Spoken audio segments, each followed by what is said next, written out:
पंजाब के गुरुद्वारा से लेकर जिम्मी फैलन के शो में the biggest Punjabi artist on the planet का टैग लेकर जाने वाले पंजाबी सिंगर दिलजीत दोसांझ अभी दिल्लुमिनाटी टूर पर हैं, जिसमें उनको जमकर प्यार मिल रहा है। जयपुर, अहमदाबाद, दिल्ली, हैदराबाद, लखनऊ और इंदौर सहित कई जगहों पर दिलजीत अपने फैंस को खूब इंजॉय करवा रहे हैं। खचाखच भरे स्टेडियम से लेकर शानदार परफॉर्मेंसेस और धड़ल्ले से बिक रहे टिकट में इस साल सबसे पॉपुलर पर्सनालिटी में दिलजीत दोसांझ का नाम शामिल है, पर इसके साथ ही उनका नाम कंट्रोवर्सीज से भी जुड़ता आया है। हाल ही में इंदौर में हुए उनके दिल्लुमिनाटी कॉन्सर्ट से पहले बजरंग दल ने इंदौर पुलिस से कॉन्सर्ट रोकने की अपील की थी। संगठन का आरोप है कि दिलजीत खालिस्तान समर्थक हैं और उनके कार्यक्रम में ड्रग्स भी कंज्यूम की जाती है। हालांकि इंदौर में दिलजीत का कॉन्सर्ट हुआ और उनके फैंस उनके साथ झूमते भी नजर आए। इसी कॉन्सर्ट में दिलजीत भावनाओं में बह गए और राहत इंदौरी का शेर पढ़ दिया। किसी के बाप का हिंदुस्तान थोड़ी है। जी हाँ, किसी के बाप का हिंदुस्तान थोड़ी है। ये आपने दिल्ली में हुए CAA और NRC के Shaheen Bagh team and protest और लेफ्ट लिबरल के मुंह से सुना होगा, जो राष्ट्रीयता के नाम पर हिंदुस्तान पर अधिकार की वकालत करते आए हैं। दिलजीत का ये वीडियो पूरे सोशल मीडिया पर वायरल हो गया है। कांग्रेस प्रवक्ता सुप्रिया सुनील से लेकर radical Islamic sympathiser Rana Ayub तक इसे शेयर कर पंजाबी सिंगर की बहादुरी की तारीफ कर रहे हैं।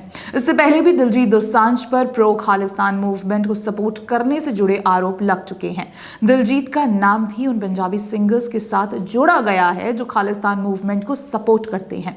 हालांकि दिलजीत दोसांझ के राहत इंदौरी अंदाज पर आप गुस्सा हो, इससे पहले ये वीडियो देखिए। सर पर पगड़ी, माथे पर त्रिपुंड और हाथों को जोड़कर दिलजीत ने अपने कॉन्सर्ट के बाद उज्जैन महाकाल के दर्शन किए। वीडियो के आखिरी में दिलजीत हर हर महादेव का उद्घोष करते नजर आ रहे हैं।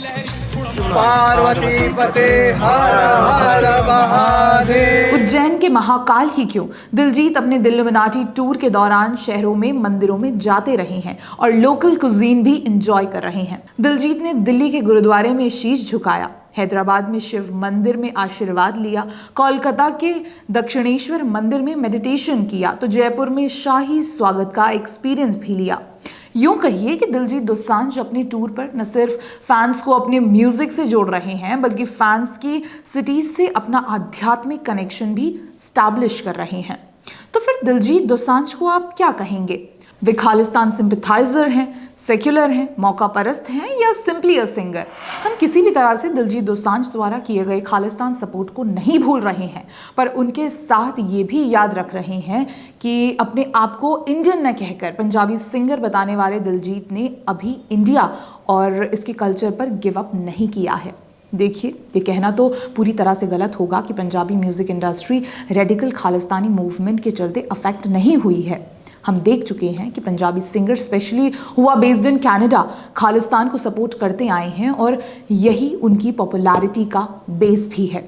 पंजाबी म्यूजिक इंडस्ट्री में प्रो खालिस्तानी मूवमेंट का चेहरा बने सिद्धू मूसेवाला, जिनके गानों में उनकी कट्टरता नजर आती थी, के साथ साथ कौर भी, जिनका पूरा नाम बलजिंदर कौर है, कंवर ग्रेवाल, लक्की सिंह दुर्गापुरिया, वजीर पातर, गिप्पी गरेवाल, डिन्नो जेम्स, गैरी सिंधु, भारतीय पंजाबी आर्टिस्ट ओपनली अपने सोशल मीडिया पर AK-47 लहराने के साथ साथ खालिस्तान मूवमेंट को सपोर्ट करते आए हैं।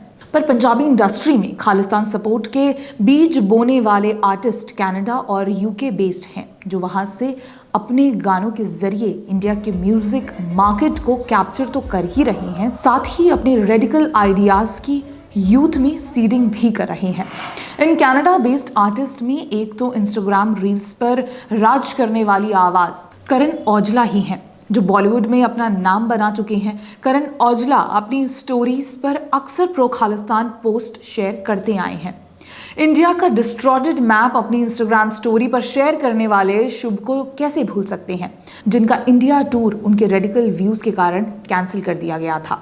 इसके अलावा भी बिग बर्ड यानी कि मनजिंदर सिंह कल्याण, इक्के यानी कि इकविंदर सिंह, जैस थम्मी, AP ढिल्लों, तरुण कौर ढिल्लों, नीरू बाजवा जैसे आर्टिस्ट खालिस्तान, जनरल सिंह भिंडरेवाले और गुरपंतवंत सिंह को सपोर्ट के साथ साथ आइडियोलाइज भी कर चुके हैं। पंजाबी म्यूजिक इंडस्ट्री के रेडिकलाइजेशन का ही परिणाम है कि कई आर्टिस्ट इसे छोड़कर जा रहे हैं या नए कलाकार रेलेवेंट बने रहने के लिए एंटी इंडिया फोर्सेस का साथ दे रहे हैं।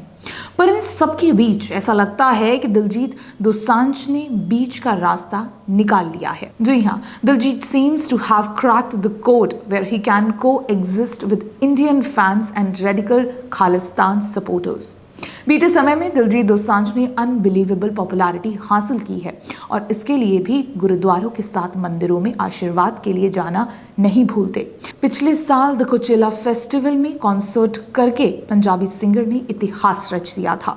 ऐसा करने वाले वे पहले इंडियन पंजाबी आर्टिस्ट रहे। इसके साथ ही दुनिया भर में कॉन्सर्ट ऑस्ट्रेलियन सिंगर सिया के साथ हंस हंस सॉन्ग में कोलैब के साथ दिलजीत बॉलीवुड से लेकर हॉलीवुड तक पंजाबी म्यूजिक को अलग पहचान दिला चुके हैं। आप ही बताएं, शुभ का शो कैंसिल करने वाली एपी ढिल्लों को ट्रोल करने वाला भारतीय यूथ दिलजीत दोसांझ का फैन क्यों है? दिलजीत अभी भी वो बैकलैश क्यों नहीं झेल रहे जो अन्य प्रो खालिस्तान आर्टिस्ट को मिल रहा है? जवाब साफ है कि दिलजीत दोसांझ में कट्टरता दिखाई नहीं देती है। जब वे राहत इंदौरी के शेर के साथ साथ अपना विरोध जता रहे होते हैं तो दूसरे ही दिन महाकाल के सामने झुक भी जाते हैं। दिल्लुमिनाटी टूर को ही ले लें तो शो की लगातार बिकती टिकटों और उनके फैंस को देखकर लगता है कि दिलजीत ने वाकई सबका दिल जीत लिया है। दिलजीत की अप्रोच को देखकर लगता है कि वो देश से जुड़ा हुआ दिखकर अपने फैंस को नाराज नहीं करना चाहते, पर प्रो खालिस्तान मूवमेंट को भी नहीं छोड़ना चाहते। आखिरी में उन्हें किसी एक नाव पर तो सवार होना ही होगा। दिलजीत दोसांझ को उनके खालिस्तान समर्थन के लिए याद रखने के साथ ये भी याद रखना होगा कि वे आखिर में इंडियन आर्टिस्ट हैं। बाकी गलत को गलत तो कहना ही होगा। दिलजीत को भारत पाकिस्तान सीमा का सम्मान भी करना होगा, अलगाववाद को ना भी कहना होगा और संगीत को वो हर कोने में पहुंचाना चाहते हैं तो इसे राजनीतिक गलियारों से दूर भी रखना ही होगा। बाकी दिलजीत दोसांझ द्वारा खालिस्तान मूवमेंट को साधते हुए इंडियन फैंस को बनाए रखने के संतुलन पर बशीर बद्र की 4 लाइन हमें भी याद आ रही हैं। मुखालिफत से मेरी शख्सियत संवरती है, मैं दुश्मनों का बड़ा एहतराम करता हूँ, मैं अपनी जेब में अपना पता नहीं रखता, सफ़र में सिर्फ यही एहतमाम करता हूँ, मैं डर गया हूँ बहुत सायादार पेड़ों से, ज़रा सी धूप बिछाकर कयाम करता हूँ, मुझे खुदा ने गज़ल का दयार बख्शा है, ये सल्तनत मैं मोहब्बत के नाम करता हूँ।